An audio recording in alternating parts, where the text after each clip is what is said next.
chequeando, una persona que se dedica, según nosotros que somos mucho más normalitos que ella, locuras, ¿no? Cosas así insólitas que por otro lado nos parecen geniales. Me refiero a la señorita Daniela Camesana, que está aquí otra vez con nosotros. Bienvenida. Acompañándonos. Bienvenida, Dani, ¿cómo estás? Bien, muy bien, por suerte, bien. Bueno, en la calle, seguimos en la calle. Seguimos en la calle y viene con otra de estas cuestiones performáticas, ¿no? Así, así se llama. Sí. Así sí. es. Llamadas laberinto de cristal, ¿no? ¿Así? Bien, sí. Bien. Vamos a darle un poco. ¿Qué querés que te cuente? Dale. Contanos un poco de qué se trata esto de laberintos de cristal, que a nosotros nos pareció súper genial. Y vos, que además sos docente, además de performática, sos docente, nos vas a explicar mucho mejor de lo que nosotros podemos acá con Adrián rebuscárnosla. Bien, bueno, es un cuento bastante largo, vamos a intentar resumir y después ustedes me van haciendo preguntas, porque fue un proyecto que presentamos junto a Clara Tapia, que es diseñadora industrial y también es bailarina y performer, o sea que viene siendo mi aliada en varios proyectos, a una convocatoria de periodismo performático que había lanzado Revista Anfibia y Casa Sofía allá por abril, más o menos. Nosotras también teníamos bastantes inquietudes de saber qué era eso de periodismo performático porque no reconocíamos un antecedente, entonces inventamos una propuesta que nos pareció que por algún lado cumplía con todas las premisas de lo que pedían y finalmente quedó seleccionado el proyecto junto a otros 6. Hicimos un laboratorio de 3 meses con tutores tanto del palo del periodismo como del palo de las artes, y ahí fue creciendo el proyecto, ¿no? Un proyecto que nosotros teníamos una intuición al principio que tenía que ver con ver que la justicia, y algo de lo que venían charlando en la nota anterior tiene bastante que ver con esto, es un actor político que instrumenta un montón de transformaciones y cambios, digamos, en esta división de poderes. Es uno de los poderes que estaba bastante en agenda y que nosotras anticipábamos que iba a seguir estando en la agenda periodística, y cruzarlo con otro actor político que nos parecía que era sobresaliente, que eran los feminismos populares y callejeros, o sea, todas estas movilizaciones de mujeres, y juntando esos dos elementos ver qué pasaba, ¿no? Era una hipótesis de pensar qué sucedía con las mujeres en la justicia o con estas demandas que los movimientos feministas venían poniendo en juego en la calle, que repercutía de eso, rebotaba adentro del sistema de administración de justicia, ¿no? Porque muchas veces la interpelación va directamente hacia la justicia. Y en ese sentido nos lanzamos a hablar con las mujeres que están adentro, que son parte del sistema de administración de justicia, para ver qué transformaciones o cómo ellas veían se estaba moviendo algo en función de todo esto que pasaba en la calle. Y también que lo que pasaba, digamos, con la judicialización de un montón de otros dramas sociales y conflictos de la vida cotidiana que pasan hoy por la justicia, y que, como vemos, cada vez más empieza a haber una cierta exposición de quiénes son las caras atrás de eso que llamamos justicia en sentido general. Y de algún modo que poner en tensión qué cosa ahí, ¿no? Digamos, poner en tensión el patriarcado dentro del sistema judicial, poner en tensión la disminución que se hace sistemáticamente de la mujer en cualquier ámbito que tenga que ver con la institucionalidad del Estado y en este caso del Poder Judicial. Leí algo, ¿no? Leí algo. Cualquiera sabe que los jueces, cuando fallan, casi siempre, respecto de temas que tienen que ver con femicidios o otras cuestiones, hay una mirada súper machista en esos fallos. ¿Con qué tiene que ver concretamente, Dani, esta tensión entre lo que es el actor político, lo que es el feminismo, el Poder Judicial, y ahí esa mezcla que se da?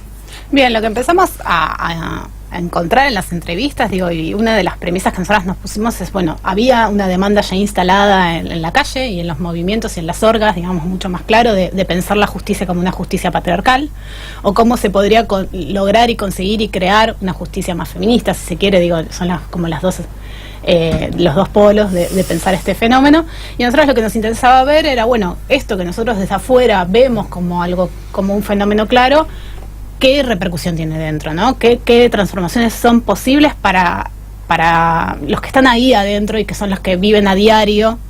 ¿Cómo es este sistema? Entonces fuimos... Pero digo, lo que no me queda claro es sí, ¿Qué es? ¿La gente que tiene que recurrir a la justicia o los que trabajan dentro del sistema judicial? Directamente nos parecía que lo interesante era ir a hablar con las mujeres que están trabajando dentro del sistema judicial, se reconozcan feministas o no, como para pensar qué es lo que fue cambiando en el último tiempo y cómo impacta algo de estas violencias, si querés, como posibilidades sesgadas en su propia trayectoria y cómo ellas ven que impactan el sistema general de administración de justicia, ¿no? Digo, como que en las notas lo que terminás hablando son las dos cosas. Por un lado, cómo ellas lo sintieron en su trayectoria personal y qué pueden reconocer hoy que les pasó, que tiene algo que ver con esto del feminismo habilitando la palabra sobre rever algunas situaciones que en su momento se las bancaron, que las resolvieron, digamos, con mayores alianzas o no, pero que hoy pueden reconocer que son limitantes que venían solo, digamos, por una asignación de género, y también ver cómo eso además también tiñe cómo se administra la justicia, ¿no? Que es esas cuestiones que no están en ninguna norma, también implica son parte de ese proceso judicial o de las investigaciones o de cualquiera de los procedimientos que administra la justicia. Entonces, en las notas empezamos a cubrir como todo ese espectro, pero lo que apareció mucho también fue pensar que es un ámbito que tiene ciertas particularidades y que termina siendo hostil o que tiene algunas formas que digamos que las propias mujeres reconocen en su trayectoria, aún las que tienen mayores privilegios y han llegado a puestos que otras mujeres no. Por ejemplo, juezas. Por ejemplo, juezas, ¿no? Que era como el rango. Hay algo de pensar mucho, bueno, estas siguen siendo mujeres que tienen privilegios, que llegan, que pertenecen a determinadas clases, y sin embargo había algo común a todas, a ver que les había costado el doble, o que tenían que haber hecho mucho más recorrido para llegar a los lugares a los que habían llegado, y que también había algo de su mirada, de cómo abordar un caso, de cómo desde su sensibilidad encararlo, que quizás no coincidía exactamente con la forma masculina de resolverlo, que también era condenada o era observada o era señalada, por lo menos, ¿no? Para no usar una palabra condenada que es quizás tan fuerte, sino que por lo menos llamaba la atención y había un llamado a ubicarse en otras formas de hacerlo.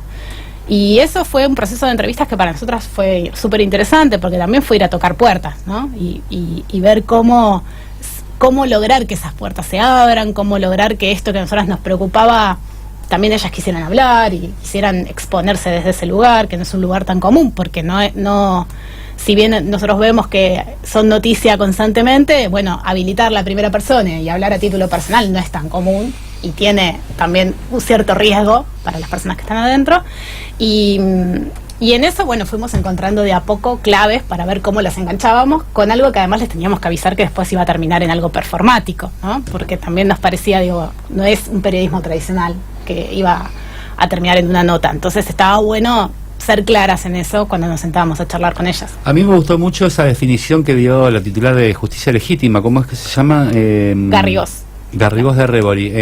Dijo, no hay excusa para no ser feminista, ¿no? Me llamó muchísimo la atención, ¿no? Como si antes sí, ¿no?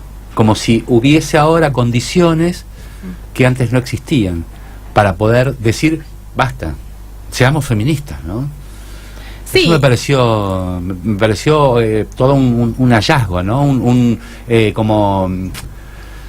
Como que tuvieron que rascar un montón ustedes para poder sacarle esa declaración, ¿no? A una persona que de algún modo es una persona reconocida y que, como decís vos, goza de determinados privilegios.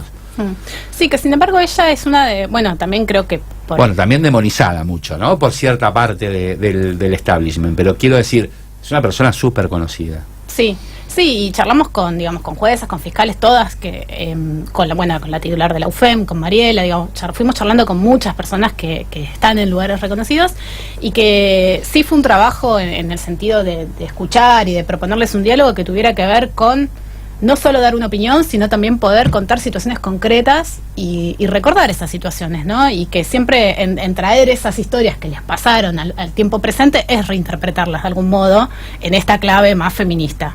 Para las que se reconocen ahí, eso tiene que ver mucho también con las edades, ¿no? Quizás las más jóvenes ya tienen una pertenencia mucho más fuerte, claro, porque lo curten, porque están en la calle, porque van a las movilizaciones, ni hablar de las pibas de la facultad, que ya están súper metidas. Entonces no para ellas esto es una forma de transitar cualquier ámbito, pero bueno, en el caso de una jueza que tiene otra edad, que tuvo otras condiciones, como vos dijiste, es algo que no quiere decir que no hayan tenido y no hayan logrado articular y enfrentar en otros momentos esas limitantes, pero que hoy lo ven y dicen, bueno, esto claramente se puede leer como feminismo, ¿no? Esto que hicimos, en ese momento se podía llegar hasta acá. Y también para nosotras eso fue un hallazgo, no es solo condición, límite, sino que también siempre hubo estrategias de ver cómo más sutiles o quizás a veces mucho más desafiantes, no quedarse con la limitante y articular, y eso siempre tiene que ver con hablar entre ellas, ¿no? Con poder poner en común experiencias, con algo de esto que después se termina llamando sororidad. La sororidad, sí. También ellas lo leen, quizás las más grandes, como una cierta solidaridad, porque cuando son 10 mujeres, por ejemplo, en uno de los fueros, que es uno de los fueros más duros, como el penal, ya te conoces entre todas, y medio que si no compartís algo del conocimiento y haces alianzas, en realidad no favorece a nadie, ¿no? Esta idea de la competitividad que se empieza a cuestionar también por reconocer que si no es entre todas, no hay forma de cambiar la situación. En cuanto a tu experiencia personal, iba tratando de imaginar cómo fue este proceso, y me imagino que ha sido y es recontra gratificante, ¿no? ¿Con qué te quedas de todo esto? Tal vez con desnaturalizar cosas que son invisibilizadas, que bueno, es un poco la tarea del feminismo. Sí, totalmente. Como lo que más nos impactó a las dos, digo, tanto a Clara como a mí, es escuchar en los relatos que cuando hablamos de sistema patriarcal o de estas grandes limitantes invisibles que algunas teorías abordan, en realidad son cosas muy concretas y del cotidiano, ¿no? Como pensar cómo se concibe la maternidad, quién tiene que quedarse al cuidado, digo, como todo eso ya súper asignado y no cuestionado, que siempre va a ser la mujer. Cómo se reparten las tareas, es concreto en qué se le da, digo, entran 2 compañeros a un tribunal y qué se le da a una mujer y qué se le da a un chabón, digamos, aunque tengan la misma edad, la misma experiencia, la misma formación, hay algo natural de que las mujeres, bueno, una de las entrevistadas nos decían, siempre piensan que somos más ordenadas y más puntillosas, entonces nos dan como un papel casi de secretarias, pero de ahí en más, después tomar decisiones es otra película. Y hay algo del trato cotidiano también, ¿no? Que a veces, ¿qué pasa con los chistes? ¿Qué pasa con estas otras situaciones? Y hasta dónde vos podés manifestar que te sentís incómoda con eso o no.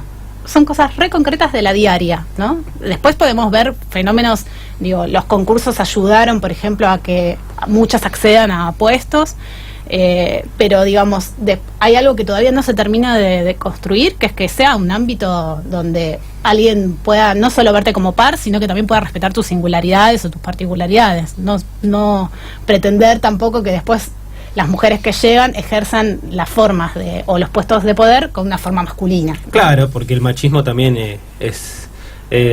sí, atraviesa todo, atraviesa, ¿no? Digamos, todos los géneros. ¿Y con qué nos quedamos con eso? También fue un ejercicio para nosotras escuchar historias muy diferentes. Imagínate que, mira mi pinta, ¿no? Digo, yo llego como... Claramente no éramos de ese ámbito y todo el mundo se daba cuenta. Cuando llegábamos las dos queriéndonos hacer las que entendíamos cómo era y no entendés nada porque te encontrás con un ámbito que si tuviste la suerte de no caer en ninguna causa, digamos, no lo transitas.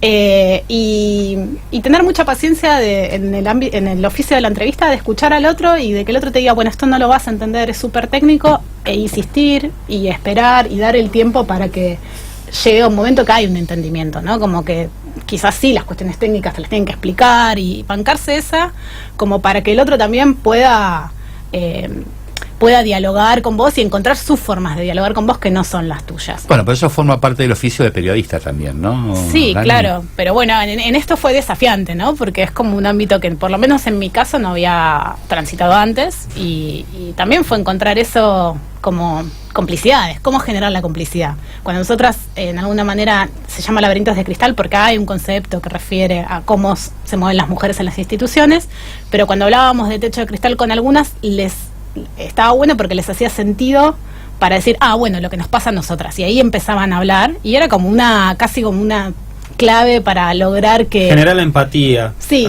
más allá de lo que después se sabe sobre ese concepto, después trascendíamos y terminamos hablando de un montón de reivindicaciones que no tienen solo que ver con ocupar más lugares, porque si no se trata de eso, en el fondo las transformaciones son otras las que se necesitan.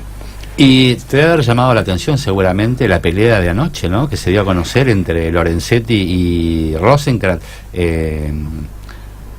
acusando al expresidente de la Corte, acusando al actual presidente de misoginia, maltrato laboral, sobre todo con las mujeres, ¿no? Ayer justo que yo estaba pensando, porque esto que había hablado con vos, que había concretado la entrevista para hoy, qué sé yo, me sorprendió muchísimo. Dije, puta, la tienen reclara estas chicas, ¿no? Sí, no sé si la tenemos clara, la verdad que no, que al revés, de repente cada vez sentimos que es más complejo y lleva más tiempo entenderlo.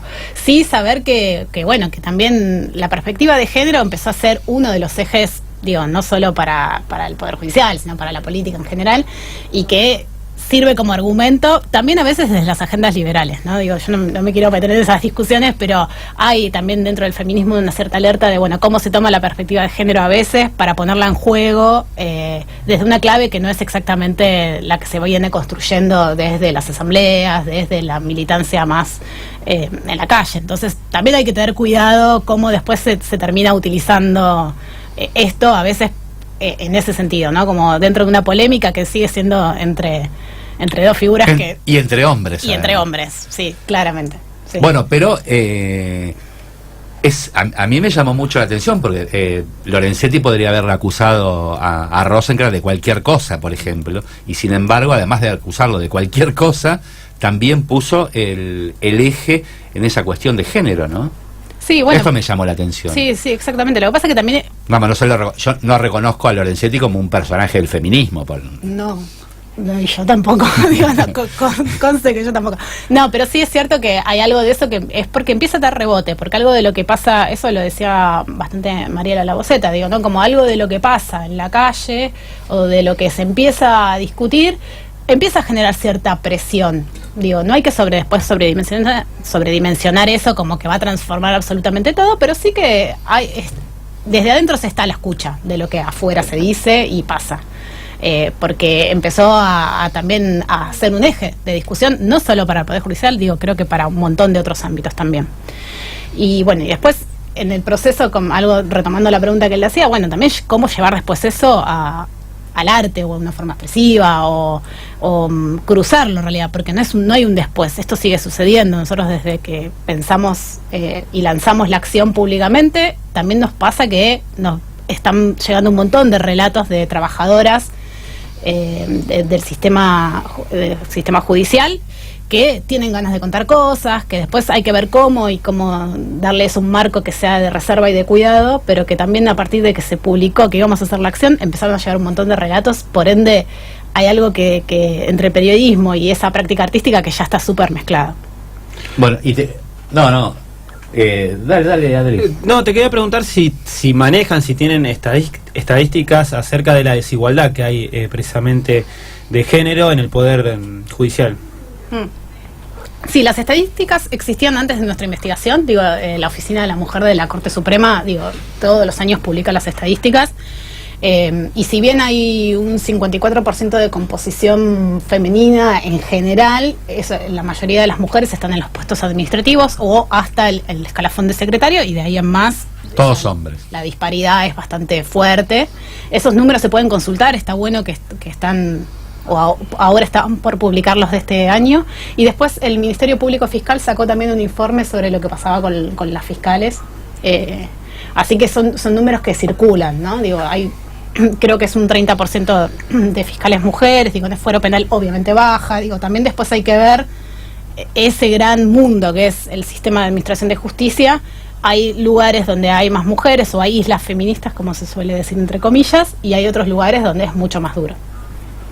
No, y la pregunta, inevitable ahora, ¿qué van a hacer? ¿Qué vamos a hacer? ¿Cómo sigue? ¿Cómo sigue? Sigue muy pronto esta semana, ya salimos a la calle, porque todo este proceso de encontrarnos con ella y ver cómo en los relatos aparecía mucho cómo se mueven y cómo hicieron para hacer su camino ahí adentro, después fue traducirlo al movimiento, que es el lenguaje que nosotros proponíamos desde la Perfo, y lograr que esa información se transmitiera a través de la performance. Eso es algo que vamos a hacer una intervención sorpresa en un escenario muy propio del ámbito judicial, que creo que ya lo podemos decir a esta altura, pero bueno, no queremos que nos caiga nadie a detenerlo. Te lo dejo a tu lo vamos a hacer criterio. en la Facultad de Derecho de la UBA, vamos a aprovechar ahí ese escenario como un punto de encuentro Y como también pensando que es el origen de muchas de las cosas que, digo, es un espacio de formación y es donde también ya se percibe algo de lo que sucede después con las mujeres cuando tienen que ingresar a diferentes espacios del mundo laboral. Y también porque hay ahí un movimiento bastante fuerte de alumnas que se juntaron en agrupaciones transversales feministas, o sea que hay algo que ya está ahí poniéndose en juego y nos parecía que estaba bueno hacerlo en ese lugar. Y va a ser una intervención del espacio público con performances, con bailarinas que algunas son de acá de La Plata, otras son de Buenos Aires, digamos, en eso hicimos un cruce de diferentes personas que fuimos conociendo y que sintieron este proyecto propio, que lo tomaron como propio y eso está buenísimo.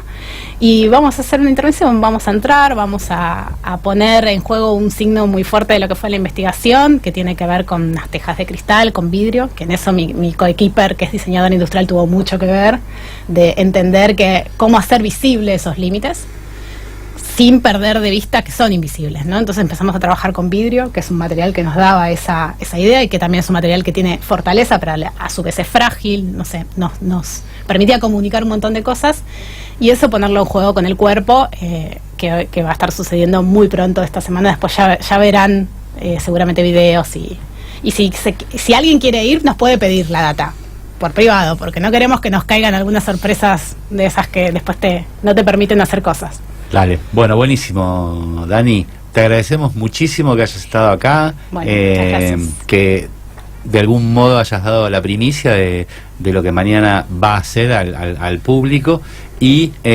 nada, te vamos a convocar nuevamente para después ver cómo fue todo eso, qué sucedió, qué pasó, cuál fue la reacción y sobre todo qué les dejó a ustedes también.